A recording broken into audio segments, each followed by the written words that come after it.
It's hard to educate a child, and even harder to educate thousands depending on you. Education is not mugging up books. Education is a rigorous discipline. Education is a commitment. Even before you come to class to teach, you help your child with their homework. You send your child to school, and then you get ready to face your own battles. One person, multiple roles, and you strive to do each of them justice. You may not be the best, but you give them the best you know. So don't give up now. Don't give up ever. Give yourself some time and credit. Be you every single day. Be you because nobody can be you better. Hey students, this is Ambika, Master Teacher of Biology at Vedantu. Exams are around the corner. I think I've been telling you this in most of my last week's and this week's videos. I have been starting my videos saying this most of the time. But yes, this is not meant to scare you at all. Rather, today my video is intended to talk to you about how to deal with exam stress. Of course, I recall talking to you a couple of times, probably 1 or 2 months ago regarding this, but now it's a little different because stress is part of everyone's life. Yes, I do completely agree on that part. How much ever you try not to get stressed, something or the other pops up and there may be times when you feel a little stressed out. So never mind. First, let's start with the mindset that this is also positive in the sense that without stress, without any stress at all, we wouldn't have that inner push or the inner urge to do things, especially as a student, right? Because during your adolescent years, you're probably interested in a lot of other activities also. So as long as there is a little bit of stress from your academic side, I think that is what will give you that push towards your study related goals. Okay, so let's get started, children. Now that we are 3 or 4 weeks away from your final exams, your stress is likely to be a little different. I can recall how it was when I was a student, especially in 10th standard, because that was the first time I was giving my board exam. 12th standard, probably I was a little more accustomed to the method and I had a better idea of how to visualize the exam hall and things like that. So that was a little different. But 10th standard, I very clearly remember probably that butterflies in the stomach kind of feeling, anxiety, you don't know what to do, nausea, and you don't feel like eating, you lose your appetite, and so on. While I do agree on the fact that children these days are certainly much smarter than our generation was. I think with every generation, children are only getting smarter. So that's a good thing. I'm sure you are aware of a lot of things more at this age as compared to my generation. But I would like to share a few of my experiences.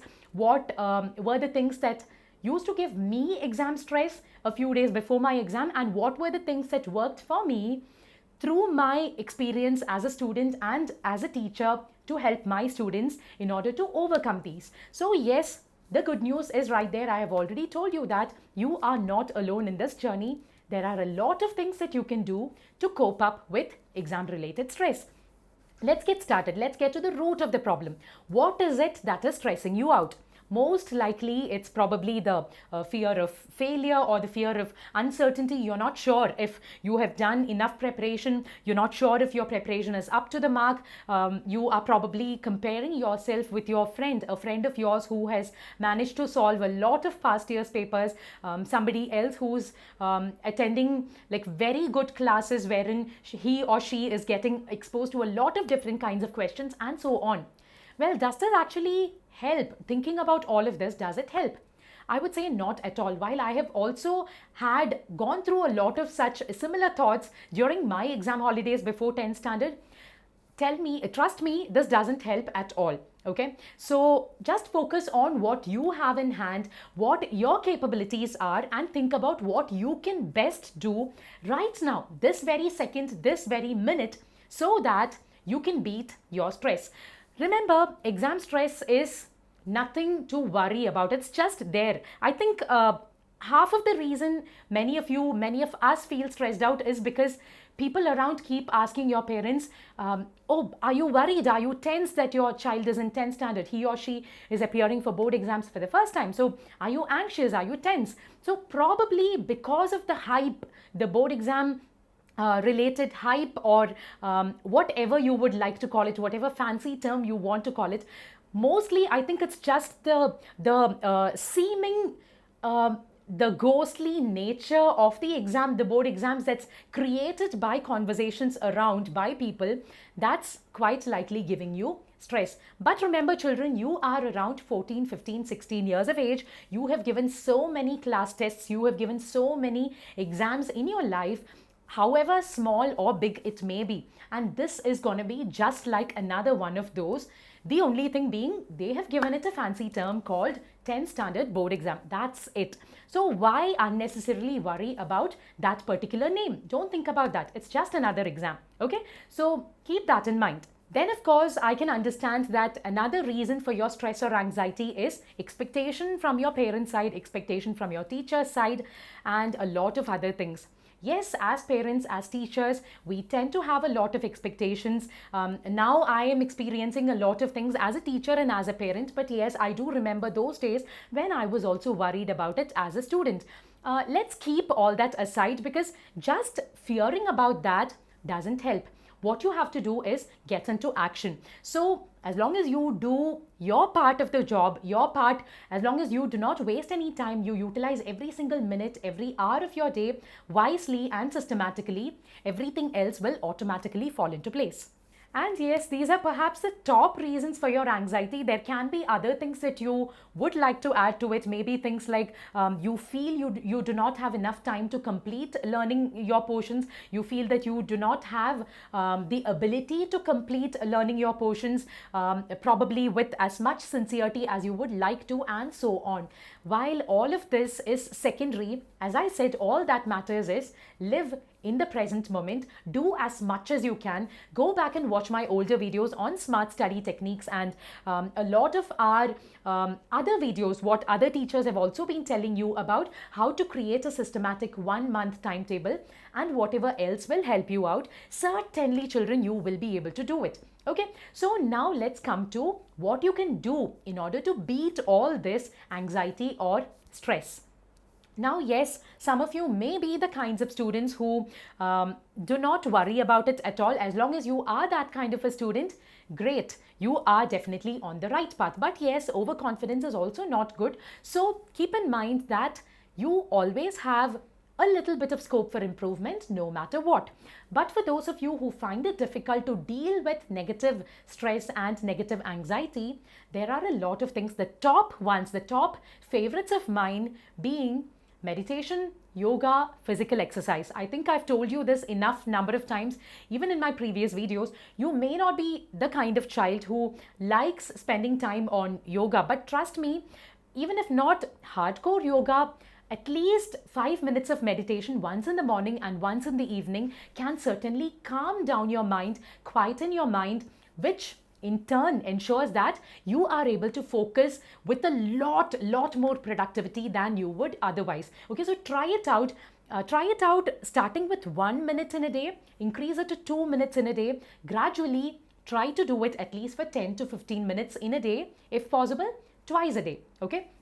And for those of you who believe in the power of God, I would certainly recommend you must allot at least a little bit of time to prayer. Of course, this is completely personal choice, but for me, I am a person who strongly believes in the power of God. I'm not the kind of person who believes that going to the temple or the church or wherever, whatever religious place it is, every single day, marking your attendance there is what matters. All that matters is that you remember that there is a power above everything else that will certainly guide you in the right track no matter what. So yes, if you are a firm believer in God, I think you are actually luckier, because you just have to focus on doing your part. Rest of it will automatically be taken care of.